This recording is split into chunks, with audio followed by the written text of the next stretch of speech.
All right, welcome to Clemson baseball facility. We were going to do this outside. A little chilly this morning, Coach, so we're going to move you inside and be a little more comfortable. Appreciate you sitting down with us. We do this every year after fall ball, try to get fans up to speed on what happened and what things look like for the season that's now just, I guess, about 4 months away. So. Yeah, it'll be here before you know it.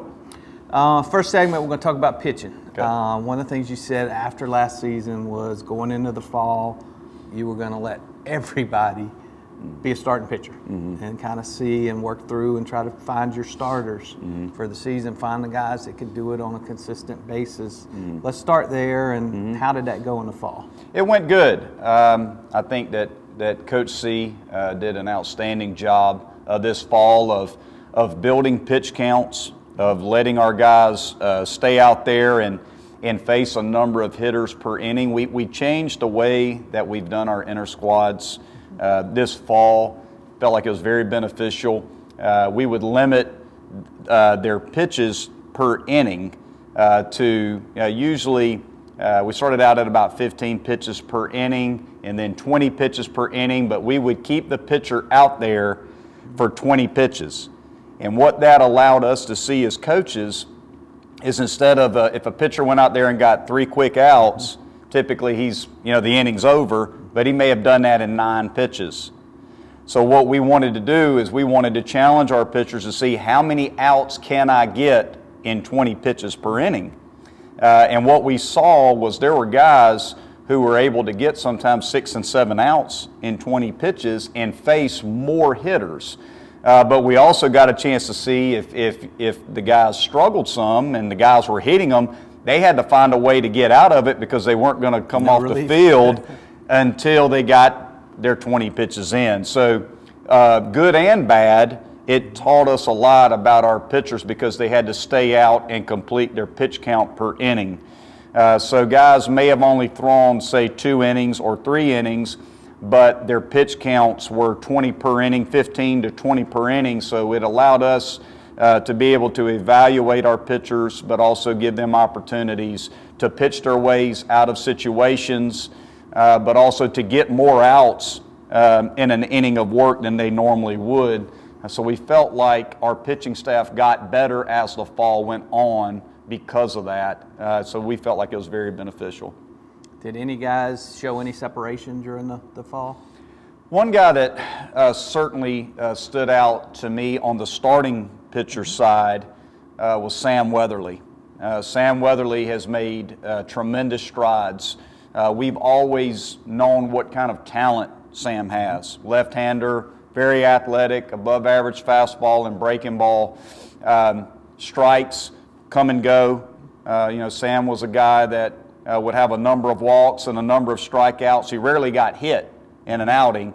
And one of the challenges for Sam, from us as a coaching staff, but also that Sam wanted to start. He wants to be a starting pitcher. So, and again, going into this fall and trying to develop starters, Sam was a guy that really stood out to us with the ability to throw strikes. And he was a guy that would get sometimes 6 and 7 outs within 20 pitches. Just, again, not a lot of 3-ball counts, not a lot of deep counts, which we've seen out of him in the past, getting early contact and getting outs. And he was very, very consistent for us. I think he's really made a lot of strides this year. And we feel like he is in a position right now to be one of those 3 weekend starters just based on how he pitched. And there's a lot of guys that we'll go over today, but guys that just come to mind. We all know what Matt Clark brings to the table, the consistency. He's got stripes on his sleeves. He's been there and he's done that. And this fall, Matt had a really good fall. He's working on his changeup. That's been a big piece from a development standpoint is just trying to develop that third pitch. But he had a really good fall. We feel very good about Matt. Davis Sharp, we were very careful with Davis this fall. He did not pitch for us this fall. He hit, played first base. He's starting to throw now, and we're hoping to get him ready and at 100% and ready to go by January when we come back. We all know what Davis brings to the table as a starter. Just got to make sure he's healthy and at 100% and ready to go. We have a true freshman in Mac England, one of our biggest recruits coming into this year. Mac struggled a little bit early on, like a lot of freshmen do, just trying to get comfortable and get in the strike zone. It was 94, 95 with his fastball, has an elite breaking ball, like an elite breaking ball, a swing and miss, power breaking ball. Mac got better and better and better as the fall went on because we were able to keep him out there and force him to pitch through those situations. And by the end of the fall, he was very consistent, and I think Mac has a very bright future for us and has a chance to be a real guy for us. Spencer Strider's been rehabbing. That's going very, very well. He's Where is throwing. he in the rehab? Is He's at about, if I'm not mistaken, he's just starting to throw his bullpens. I think he's at 9 months and some change. And again, don't hold me to that in terms of the math. But he's already throwing 92 miles an hour in the bullpen. Carter Raffield's another young man, highly talented, coming out of high school. Carter had Tommy John surgery, was unable to throw for us last year at all, had it in the fall. He will be at 1 year in December. Carter is throwing 92, 93 miles an hour right now. So that's two guys that they're going to be limited pitch count wise because we're going to protect them. We're going to protect their arms when the spring starts. If hopefully we can have those guys ready to go. They look really good right now. Both have worked extremely hard. They're going to be limited pitch count wise early in the year, and hopefully we can build their pitch counts as the season progresses. But I feel like those guys are certainly going to be in the mix as starters. Another young man that we felt like was very, very consistent for us and has a chance to really be one of the first guys out of the bullpen for us and feel like it's going to be a huge piece for us is Jeffery Gilbert, true freshman out of the Charleston area. He's left-handed, upper 80s, low 90s fastball with a really good breaking ball, was very, very consistent for us. He is going to throw meaningful innings for us out of the bullpen, and we think very much of him so far. Nick Clayton is another name that really stood out to me this fall, a true freshman out of York, South Carolina. We always felt like Nick was going to be a guy that it was all going to come together for him because he's so projectable. He's tall, lean, athletic, didn't throw exceptionally hard. We've seen him up to 87, 88, touching 89 here and there in high school. And then all of a sudden in the fall, it was 88, 89, 89, 91. By the end of the fall, he's 91, 93, touching 94. So he's another young man that's really come on this fall and we feel like has a chance to be a starter in some capacity. So, I'm sure I'm missing somebody, but those are the guys that just kind of jumped out at me that we feel like are all in the mix in some capacity to be starters for us after the fall. Well, that's a pretty long list. Obviously, some of those guys are going to end up helping you in the bullpen, Sure. Especially maybe some of those guys coming back from injury. You got Carson back. How do you feel about your bullpen? Well, our bullpen we feel like is going to be a strength, and another guy that I have to make sure that I mention that I feel like has gotten better and better and has a chance to be a weekend guy too is Keyshawn Askew. Keyshawn has gotten stronger. He spent a lot of time in the weight room.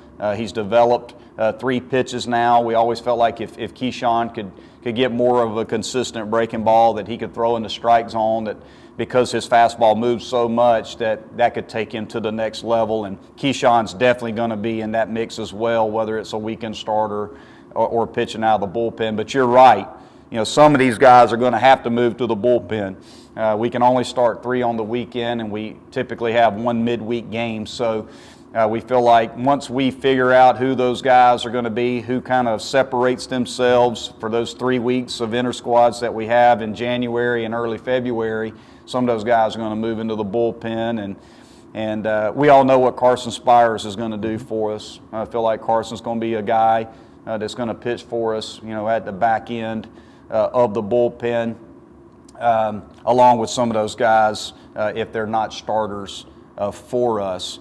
So, bullpen-wise, for us, another young man that threw the ball very well for us was Nick Hoffman, another true freshman, just a strike thrower.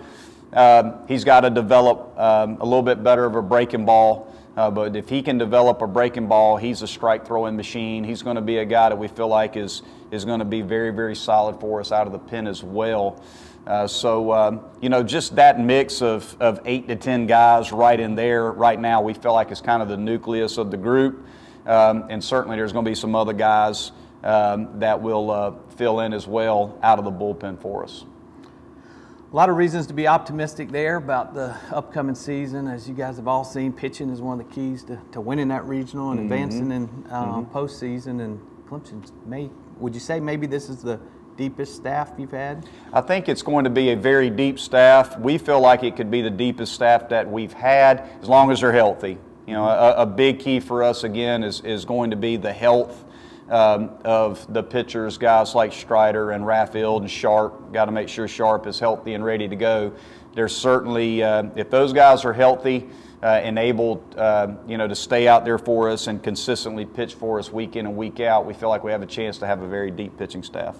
I want to thank Coach Lee for going in depth with us on the pitching staff. And February, feels like February out here today, but right around the corner, we'll have a lot more baseball coverage headed your way.